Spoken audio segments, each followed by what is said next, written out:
वाल्मिक कराडवर आता मोक्का अंतर्गत कारवाई तर 14 दिवसांच्या न्यायालयीन कोठडीत वाल्मिकची रवानगी। वाल्मिक कराडनं हत्येचा कट रचल्याचा एसआयटीचा आरोप।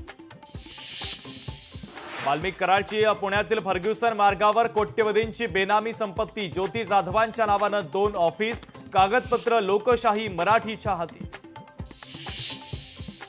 परळीमध्ये कराड समर्थकांचं सकाळपासून आंदोलन। वाल्मिक कराड समर्थकांकडून परळी बंदची हाक। कराडवर मोक्का लागल्यानंतर समर्थक आक्रमक। अमित शहांनी माझ्यावर केलेले आरोप हास्यास्पद। गृहमंत्र्यांनी पदाची गरिमा राखावी। अमित शहांनी केलेल्या टीकेवर शरद पवारांचं प्रत्युत्तर। 23 जानेवारीला उद्धव ठाकरेंची जाहीर सभा। विधानसभा निवडणुकीनंतर होणाऱ्या पहिल्या सभेत ठाकरे नेमकं काय बोलणार याकडे सगळ्यांचं लक्ष। उद्धव ठाकरेंना बाळासाहेब ठाकरे स्मारकाच्या अध्यक्षपदावरून हटवा। रामदास कदम यांची मुख्यमंत्री फडणवीसांकडे मागणी।